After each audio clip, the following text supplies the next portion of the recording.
जंगल के सभी जानवर मूर्ख हो गए हैं। मेरा तो प्यास के मारे बुरा हाल है। अगर मैंने पानी नहीं पिया तो वैसे ही मर जाऊंगा। इससे बेहतर यही है कि पानी पीकर ही मरूं।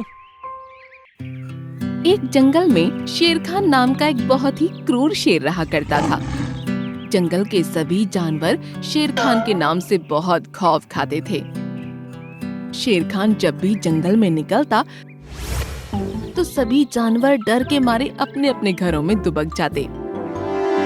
शेर खान की जिस किसी भी जानवर को खाने की मर्जी होती, शेर खान उसे खा जाता। शेर खान बच्चों और बूढ़ों तक को नहीं छोड़ता था।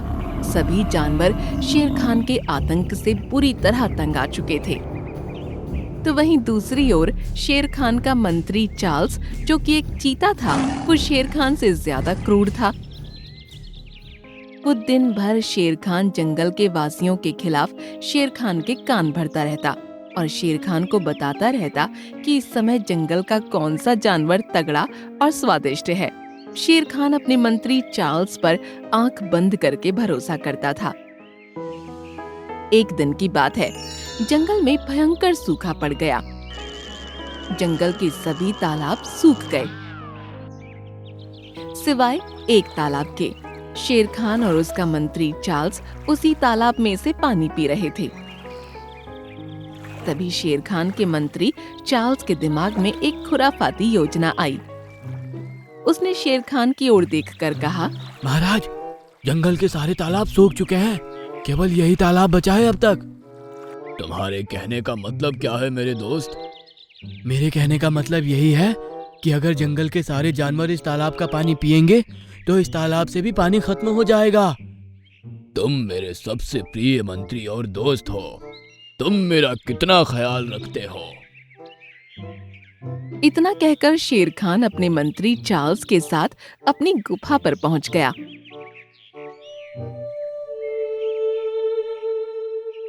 और उसने सारे जंगल में ऐलान करवा दिया कि अब से जंगल का कोई भी जानवर उस तालाब में जाकर पानी नहीं पिएगा। अगर कोई भी जानवर तालाब में पानी पीता हुआ पकड़ा गया तो वो उसी वक्त मार दिया जाएगा।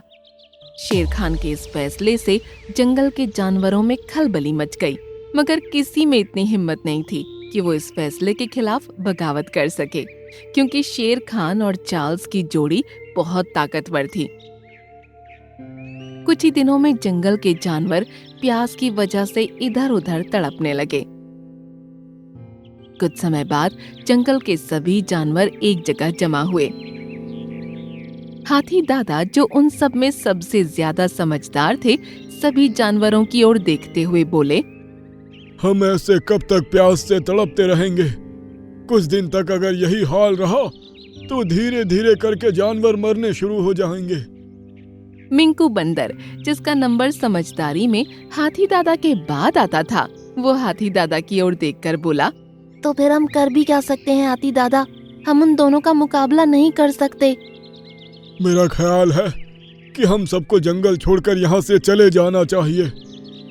मैं दूसरे जंगल में भी आता जाता रहता हूँ। दूसरे जंगल का हाल भी हमारे ही जैसा है। हर जंगल में आपको शेर खान जैसे राजा ही मिलेंगे।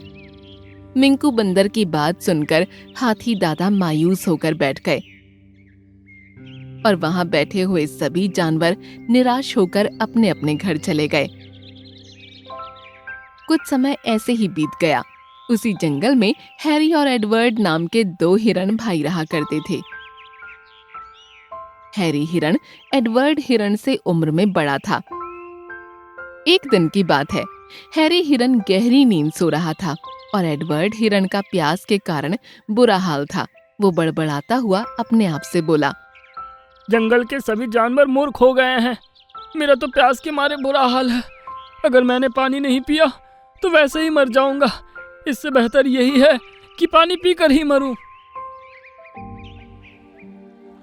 इतना कहकर वो अपनी जान की परवाह न करता हुआ सीधा उस जंगल के तालाब के पास पहुंच गया और तालाब का पानी पीने लगा। एडवर्ड तालाब का पानी पी रहा था कि तभी एक रंग बिरंगी सुंदर बड़ी सी मछली एडवर्ड से बोली, तुम्हें इस तालाब का पानी नहीं पीना चाहिए। क्या तुमने अपने निर्दयी राजा का आदेश नहीं सुना? हाँ, मैंने सुना। लेकिन अगर मैं पानी नहीं पीता तो प्यास के कारण वैसे ही मर जाता। एडवर्ड हिरन ने इतना कहा ही था कि तभी उसके कानों में किसी की गुर्राहट की आवाज टकराई। उसने जैसे ही पलट कर देखा तो सामने शेर खान का मंत्री चार्ल्स चीता खड़ा हुआ उसे गुस्से से घूर रहा था।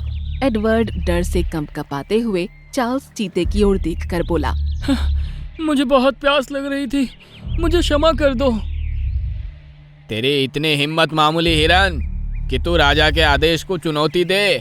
तेरी मौत तो अब निश्चित है। इतना कहकर चार्ल्स चीते ने एडवर्ड हिरन को बड़ी बेदर्दी से मार दिया। इस सारे दृश्य को तालाब की वो बड़ी सी मछली आंखों में आंसू लिए हुए देख रही थी। इत्तेफाक से एक पेड़ के ऊपर इस दृश्य को मिंकू बंदर भी देख रहा था। वो दौड़ता हुआ सीधे हैरी हिरन के पास पहुंचा। उसने सारी घटना हैरी को बता दी। अपने भाई की मौत की खबर सुनकर हैरी दौड़ता हुआ वहां आया। चार्ल्स चीता वहां से जा चुका था। अपने भाई को जमीन पर पड़ा हुआ खून से लथपथ देख वो फूट फूट कर रोने लगा। मैंने तुमसे मना किया था छोटे भाई, लेकिन तुम नहीं माने। काश तुम मेरी बात मान जाते तो आज जीवित होते, लेकिन मैं तुम्हारी मौत का बदला जरूर लूंगा। मैं शेर खान और चार्ल्स चीते को जीवित नहीं छोड़ूंगा। लेकिन तुम ऐसा कैसे कर सकते हो?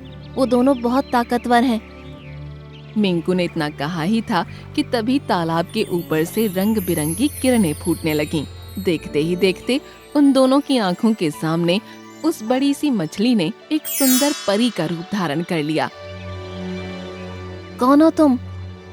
मैं एक जादुई परी हूँ जो बरसों से इस तालाब में मछली के रूप में रह रही हूँ।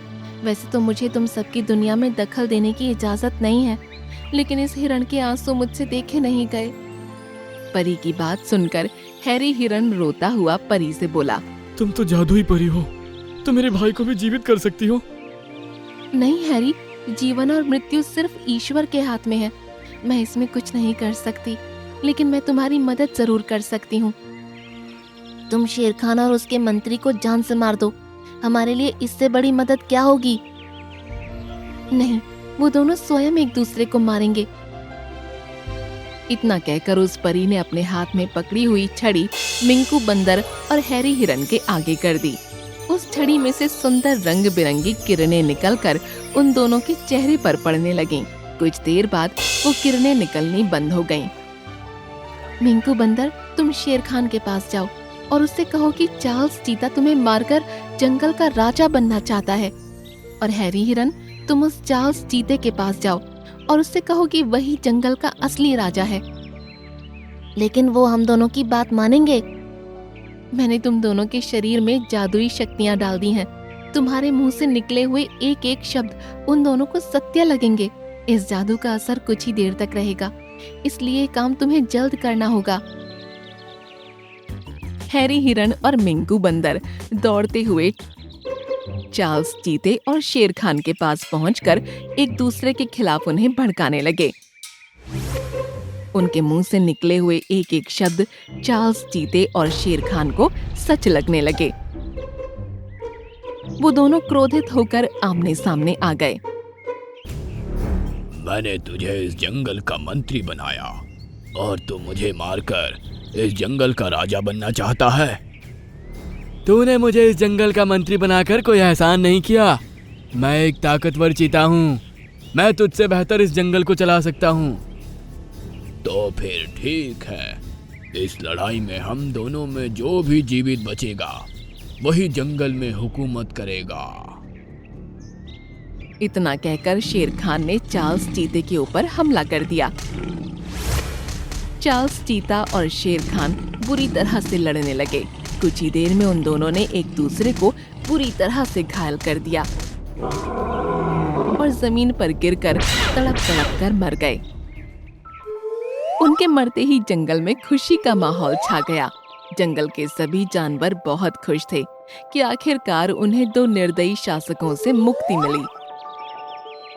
मिंकू बंदर और हैरी हिरन ने सारे जानवरों को बता दिया कि उनकी मदद तालाब में रह रही एक परी ने की है।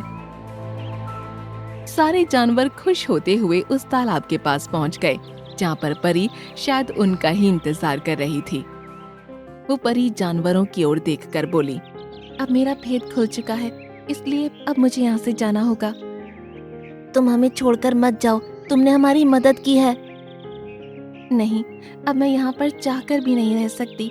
तुम सब हमेशा एक बात याद रखना, कभी भी मुसीबत से घबराना मत। अगर तुम एक साथ होकर अपने दिमाग की शक्ति का इस्तेमाल करोगे तो बड़ी से बड़ी मुसीबत का सामना कर सकते हो। इतना कहकर वो परी गायब हो गई और जंगल के सभी जानवर खुशी खुशी जंगल में रहने लगे। क्या हुआ पिताजी, आपके चेहरे पर ये चिंता क्यों झलक रही है? सिम्बा शेर सारी घटना चार्ल्स शेर को बताता हुआ बोला, समझ में नहीं आता कि आखिर उस जादुई पक्षी का मैं क्या करूं। अगर मैं उससे सीधा मुकाबला करूंगा तो वो मुझे भी पत्थर का बना देगा। मैंने उस जादुई पक्षी के किस्से अपने दादाजी की जुबान तक से सुनी है। अजीब बात है कि वो जिसे भी पत्थर का बनाता है वो पत्थर भी कुछ समय बाद गायब हो जाता है। आखिर वो जाते कहाँ हैं? अब तो मुझे इस रहस्य का पता लगाना ही होगा। हैरी भेड़िया अपनी पत्नी ब्राउनी के साथ रात के समय एक जंगल में दौड़े चले जा रहा था। दौड़ते हुए मेरे पैर जवाब दे गए हैं, आखिर हम दोनों भाग क्यों रहे हैं? अरे क्योंकि ये इलाका एक जादुई पक्षी का है। ये सुनकर अचानक ब्राउनी के कदम वहीं रुक गए और वो अपने पति से बोली, जादुई पक्षी? मैं कुछ समझी नहीं। कहते हैं इस इलाके में एक जादुई उल्लू रहता है जो यहाँ से निकलने वाले हर प्राणी से उल्टे सीधे सवाल पूछता है। तो इसमें डरने की क्या बात है? अरे मूर्ख, अगर उसे उसके सवालों के सही उत्तर नहीं मिलते हैं तो वो सामने वाले को पत्थर का बना देता है। पत्थर बनने के कुछ दिन बाद वो सब गायब हो जाते हैं। अजी, खड़े खड़े मुंह क्या देख रहे हो, भागो यहाँ से। वो दोनों भागते हुए कुछ दूर ही चले थे कि तभी एक पक्षी की आवाज उन दोनों के कानों में टकराई। तुम दोनों को मैंने देख लिया है, अब भागने से कोई फायदा नहीं। उन दोनों के कदम वहीं रुक गए। उन दोनों ने देखा कि सामने एक घने पेड़ पर एक नीले रंग का बड़े आकार का उल्लू बैठा हुआ उन दोनों को घूरे जा रहा था। अचानक वो उल्लू उन दोनों की ओर देखकर बोला, मैं ही वो जादुई पक्षी हूँ। अब अगर तुमने एक कदम भी आगे बढ़ाया तो तुम दोनों पत्थर के बन जाओगे। हमें यहाँ से जाने दो। जरूर जाने दूंगा, पहले मेरे सवाल का जवाब दो। अब जब हम फंसी गए हैं तो फिर अपना सवाल पूछो। बताओ, अगर तुम्हारे सामने दो जंगल हो, एक जंगल में मांस के टुकड़े भरे पड़े हो और दूसरे जंगल में भोजन का नामो निशान तक ना हो, तो तुम किस जंगल में जाओगे? ये तो बहुत ही आसान सा सवाल है, मैं तो खामोखा डर रहा था। जाहिर सी बात है, मांस के टुकड़ों के जंगल में जाना पसंद करूंगा।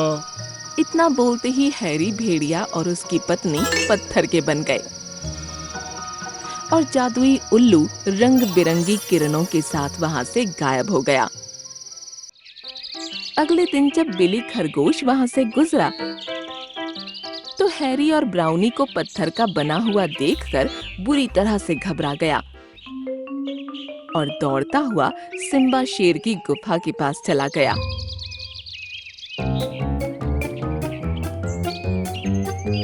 क्या बात है बिली, तुम इतने घबराए हुए क्यों हो?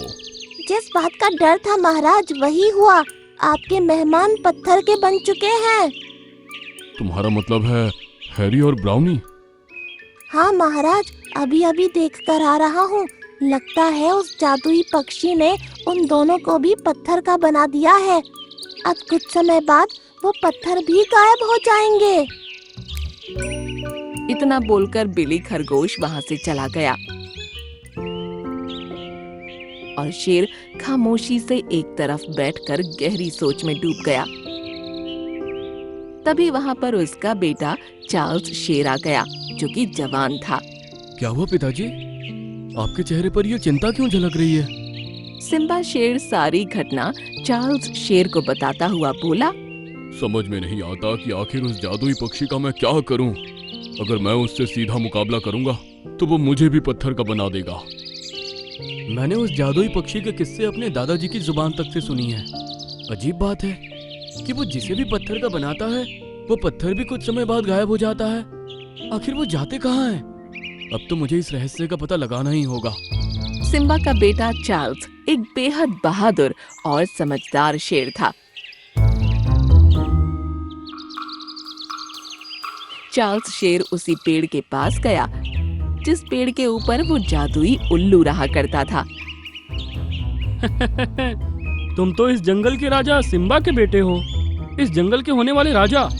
सुना है कि तुम यहाँ से आने जाने वाले प्राणियों से सवाल करते हो और उन्हें पत्थर का बना देते हो। तुम्हारा क्या सवाल है, मुझसे पूछो। तुम तो वाकई असली शेर निकले। जादुई उल्लू ने वही सवाल किया जो उसने हैरी और ब्राउनी से किया था। शेर जादुई उल्लू का सवाल सुनकर गहरी सोच में डूबता हुआ अपने आप से बोला, इसके सवाल में कोई तो रहस्य है। मुझे इसका उल्टा जवाब देना चाहिए। मैं उस जंगल में जाना पसंद करूंगा जहां पर भोजन का नामो निशान तक मौजूद ना हो। तुम पहले प्राणी हो जिसने सही उत्तर दिया है, लेकिन अब तुम्हें उस सूखे जंगल में जाना होगा। उस जादुई उल्लू ने इतना कहा ही था कि तभी चार्ल्स शेर ने अपने आप को एक दूसरे जंगल में पाया। सारे जंगल में भयंकर सूखा पड़ा हुआ था। वहाँ के पेड़ पौधे सभी सूखे और मुरझाए हुए थे। उस जंगल में किसी भी जीव का नामो निशान तक मौजूद नहीं था।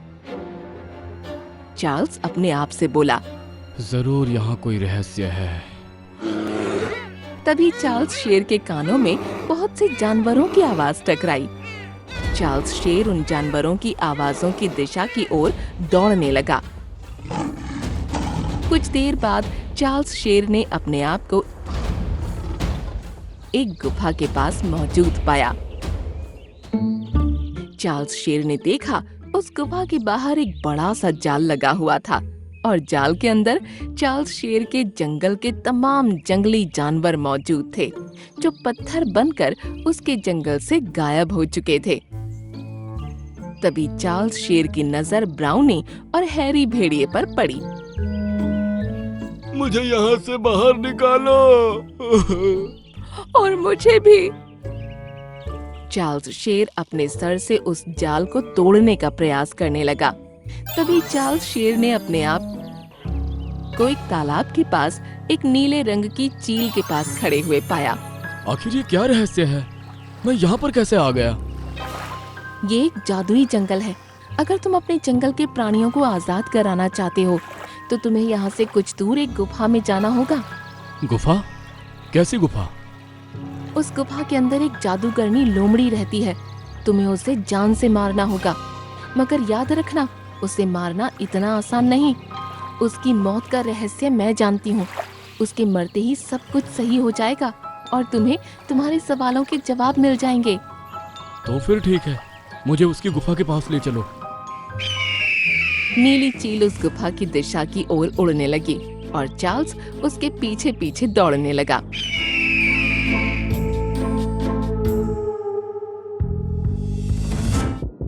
कुछ ही देर में चार्ल्स एक गुफा के अंदर खड़ा हुआ था और एक लोमड़ी आंखें बंद किए हुए गुफा के अंदर बैठी हुई थी।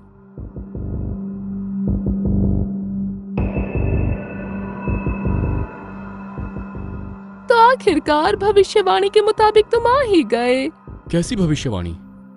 भविष्यवाणी के अनुसार सिम्बा नाम के शेर का बेटा यहाँ पर आएगा और मुझे मार देगा।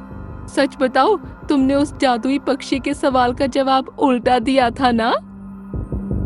बकवास बंद करो और मेरे जंगल के प्राणियों को छोड़ दो। तुम यहाँ आए जरूर हो, लेकिन तुम यहाँ से जिंदा बचकर नहीं जा सकते। जल्दी से इसकी गर्दन पर हमला कर दो, यही इसकी कमजोरी है। चार्ल्स शेर ने बगैर कुछ सोचे उस लोमड़ी की गर्दन पर वार कर दिया। लोमड़ी एक ही बार में ढेर हो गई। अगले ही पल चार्ल्स ने अपने आप को उस जादुई उल्लू के पेड़ के पास खड़े पाया। अगले ही पल एक धमाके के साथ वो पेड़ गायब हो गया और वहां पर एक सुंदर तालाब बन गया और वो नीला उल्लू एक बहुत सुंदर जलपरी में परिवर्तित हो गया। ये सब क्या रहस्य है? सुनो, मैं एक जल परी हूँ। तुम ये तालाब देख रहे हो? इस तालाब के अंदर एक दूसरे जंगल का द्वार खुलता है जो कि दूसरी दुनिया का है। मैं दोनों जगह रहती हूँ। जिस लोमड़ी को तुमने जान से मारा, वो लोमड़ी एक जादूगरनी थी। उसने अपनी जादू की शक्ति से मुझे उल्लू बना दिया था और मेरी माँ को नीली चील में परिवर्तित कर दिया था। लेकिन उसने ऐसा क्यों किया? मेरे और तुम्हारे हरे भरे जंगल पर कब्जा करने के लिए, और उसी के कारण हमारा हरा भरा जंगल सूखे में बदल गया। अगर तुम उसे न मारते तो कुछ समय बाद तुम्हारा जंगल भी सूखे में परिवर्तित हो जाता। अगर ऐसी बात थी तो तुम हमसे सीधी मदद मांग सकती थी। तुम मेरे जंगल के प्राणियों को पत्थर का क्यों बना देती थी? ऐसा करना मजबूरी थी। मैं उसके वश में थी, मजबूर थी। लेकिन एक साधु ने मुझे बताया था कि जिस दिन कोई प्राणी तुम्हारे सवाल का उल्टा जवाब देगा, वो सबसे बहादुर और मन का सच्चा होगा। और भविष्यवाणी के अनुसार सिर्फ वही उस जादूगरनी लोमड़ी का अंत कर सकेगा। तभी वहाँ पर एक नीली चील आ गई और वो भी एक सुंदर जलपरी में परिवर्तित हो गई। उस दूसरी जलपरी ने अपनी छड़ी आगे की और अगले ही पल चार्ल्स शेर के जंगल के सभी गायब हुए जानवर वहाँ पर आ गए। तुम्हारे जंगल के जितने भी जंगली जानवर मैंने पत्थर के बनाए थे, वो सब आजाद हो गए हैं। इतना बोलकर दोनों जलपरियां तालाब के अंदर चली गईं और जंगल में सब खुशी खुशी रहने लगे। माँ, आपने मुझे बताया नहीं। मैंने जब से होश संभाला है, आपको और खुद को लंगड़ा पाया है। हम दोनों एक पैर से लंगड़े क्यों हैं? मेरे बच्चे, तुम मुझसे ये बात मत पूछो। क्यों छिपा रही हो इससे? कुछ ही दिनों में ये भी मेरा शिकार होने वाला है, जैसे इसका बाप हुआ था। अपाहिज हिरनी और दयालु जलपरी। एक जंगल में मिनकी हिरनी और मोटू हिरन का जोड़ा रहता था। आज ये दोनों बहुत खुश थे क्योंकि आज मिनकी हिरनी ने एक बच्चे को जन्म दिया था। सभी जानवर उनके आसपास जमा होकर अपना सहयोग देकर उनकी खुशी को दोगुना कर रहे थे। मिनकी हिरनी, तुम्हारा बच्चा भी तुम्हारी ही तरह दौड़ने में सबसे आगे रहेगा। हम सबकी दुआएं इसके साथ है। तभी शेर सिंह की आवाज सुनकर सभी जानवर एकदम से डर गए। रुको रुको, पिक्चर अभी बाकी है मेरे दोस्त। शेर सिंह मोटू हिरन के करीब आकर बोला, आज बुधवार है। आज के दिन मुझे हिरन का मांस खाने का मन होता है। ये पता होने के बावजूद मोंटू हिरन, तुम मेरे पास क्यों नहीं आए? आज का दिन हमारे लिए खुशी का दिन है। हमें परेशान मत करो। हम जानवर तुमसे डरते हैं, इसका मतलब ये नहीं कि तुम कुछ भी करते रहोगे। हमारे जंगल का राजा शेर खान था, जिसे शिकारी की गाड़ी उठा ले गई। उसके पीठ पीछे तुम्हारा कोई हक नहीं बनता कि तुम हम पर राज करो। एक मामूली हिरनी होकर इतना दुस्साहस! अब देखो मैं क्या करता हूँ। अब तक तो मैं केवल मोंटू हिरन को ही मारने वाला था, लेकिन अब मैं कहता हूँ कि तुम्हारा पूरा परिवार मेरा शिकार होगा। ये कहकर शेर सिंह ने हिरनी के सामने ही उसके पति मोटू हिरन को मार डाला। उसका खून होते देखकर सभी जानवर डर गए और वो बेचारी सदमे में चली गई। तूने ये ठीक नहीं किया सालिम। भगवान तुझसे इसका बदला जरूर लेगा। भगवान का तो पता नहीं, लेकिन मैं अपने अपमान का बदला जरूर लूंगा। शेर ने आगे बढ़कर पहले मिनकी हिरनी के घुटनों पर मुंह मारा और फिर उसके नवजात बच्चे पर। उन दोनों के घुटने पर गहरा घाव बन गया। मेरे बच्चे की टांग! सभी जानवर वहीं खड़े थे, लेकिन शेर सिंह से कुछ कहने की कोई हिम्मत नहीं कर पा रहा था। ऐसे क्यों चीख रहे हो? अभी तो केवल तुम दोनों को लंगड़ा किया है, जिससे कि तुमको याद रहे कि एक दिन तुमने शेर सिंह के साथ दुस्साहस किया था। याद रखना, जब तुम्हारा बच्चा 2 महीने का हो जाएगा, तभी तुम्हारे सामने मैं इसका शिकार करूंगा, जैसे तुम्हारे पति का किया है। ये कहकर शेर सिंह वहाँ से चला गया। मिनकी हिरनी अपने दर्द पर ध्यान न देते हुए अपने मरे हुए पति की लाश और अपने घायल बच्चे का भविष्य खतरे में देखकर लगातार आंसू बहा रही थी। सुबह होने पर मिनकी हिरनी की आंख खुली तो उसने अपने बच्चे मुन्नू को जागा हुआ पाया। उसका चेहरा उतरा हुआ था। लगता है इसको भूख लग रही है। वो बेचारी बड़ी मुश्किल से खड़ी हुई और लंगड़ाते हुए खाना तलाशने निकल गई। काफी ढूंढने पर उसे हरी हरी घास नजर आई तो उसके चेहरे की परेशानी थोड़ी हल्की हुई। चलो घास तो मिली, अब बस इसको मुन्नू को खिला दूंगी। उसने घास को तोड़ा और अपने मुंह में दबाकर अपने घर की तरफ बढ़ गई। उसने मुन्नू के सामने घास रखी तो वो उसे मजे से खाने लगा, जिसे देखकर मिनकी हिरनी को राहत मिली। उसका जीवन बहुत ही मुश्किल था, लेकिन फिर भी उसने मुन्नू की परवरिश कमर तोड़ मेहनत के साथ की। अब वो थोड़ा बड़ा हो गया था, लेकिन चलने में एक पैर से लंगड़ा रहा था। उसे देख हिरनी माँ को बहुत दुख होता था, लेकिन वो कुछ कर नहीं सकती थी। माँ, आपने मुझे बताया नहीं, मैंने जब से होश संभाला है आपको और खुद को लंगड़ा पाया है। हम दोनों एक पैर से लंगड़े क्यों हैं? मेरे बच्चे, तुम मुझसे ये बात मत पूछो। क्यों छिपा रही हो इससे? कुछ ही दिनों में ये भी मेरा शिकार होने वाला है, जैसे इसका बाप हुआ था। ये बात सुनते ही मिनकी हिरनी डर गई और अपने बच्चे के करीब चली गई। शेर सिंह भी शैतानी अंदाज में हंसता हुआ वहाँ से चला गया। माँ, ये शेर कौन था और ये ऐसी बातें क्यों कर रहा था? तुम डरो मत मेरे बच्चे, मेरे जिंदा रहते तुमको कुछ नहीं होगा। हिरनी माँ अब मन ही मन सोच रही थी कि 10 दिन बाद उसका बच्चा 2 महीने का होने वाला है। आखिर वो उसको शेर सिंह से कैसे बचाएगी? इसी सोच में 10 दिन भी बहुत जल्दी गुजर गए। आज सुबह होते ही मिनकी हिरनी के दिल में अजीब सा डर उभर आया। उसने एक बार अपने सोते हुए बच्चे को देखा। मुझे माफ कर देना मुन्नू बेटा, मुझे अब जाना ही होगा। ये कहकर वो तालाब के पास गई और किनारे पर खड़े होकर बोली, हे भगवान, मैंने अपनी आंखों के सामने अपने पति को मरते हुए देखा और अब अपने बच्चे को मरता हुआ नहीं देख सकती, इसलिए उससे पहले मैं खुद अपने आप को खत्म कर दूंगी। मैं पानी में डूबकर अभी आत्महत्या कर लूंगी। तभी पानी में कुछ हलचल सी हुई और एक जल परी पानी के ऊपर आ गई, जिसके हाथ में एक छड़ी थी। अरे तुम कौन हो? मैं जल परी हूँ और मेरे अंदर अपार शक्तियाँ हैं। मिनकी हिरनी, मैंने तुम्हारी सारी बात सुन ली है और अब मैं तुम्हारी परेशानी का हल जरूर निकालूंगी। लेकिन कैसे? जल परी ने अपनी छड़ी को मिनकी हिरनी के ऊपर घुमाया तो उसका पैर एकदम ठीक हो गया। अरे मेरा पैर तो अब ठीक हो गया। तो फिर तुम खुश नहीं हो? मेरे बच्चे की जान जाने वाली है, भला मैं कैसे खुश हो सकती हूँ? तुम समझी नहीं, मैंने तुम्हारी टांग ठीक की है और तुमको शक्ति भी दी है। तुम अपने बच्चे के पास जाकर उसके चोट वाले पैर को चूम लेना, वो भी ठीक हो जाएगा। ये कहकर जलपरी वापस पानी के अंदर चली गई। मिनकी हिरनी अपने घर पहुंची तो मुन्नू के पास सैकड़ों जानवर जमा थे और वो रो रहा था। माँ, आप कहाँ चली गई थी? मैं आपके इंतजार में कितना रो रहा था, आपको पता है? मेरे बच्चे, मुझे माफ कर दो, मुझसे गलती हो गई। ये कहकर मिनकी हिरनी अपने बच्चे के करीब गई। अरे मिनकी हिरनी, तुम्हारी टांग कैसे ठीक हो गई? मिनकी हिरनी ने आगे बढ़कर मुन्नू की टांग को चूमा, तभी उसकी टांग भी ठीक हो गई। अरे वाह मम्मी, मैं ठीक हो गया। वो उछलने कूदने लगा और सभी जानवर ये चमत्कार देखकर खुश हो गए। अरे वाह, ये तो बहुत अच्छा हुआ। अब तुम दोनों यहाँ से भाग जाओ, वरना शेर सिंह आने ही वाला होगा। अरे अरे रुको तो सही, पिक्चर अभी बाकी है मेरे दोस्त।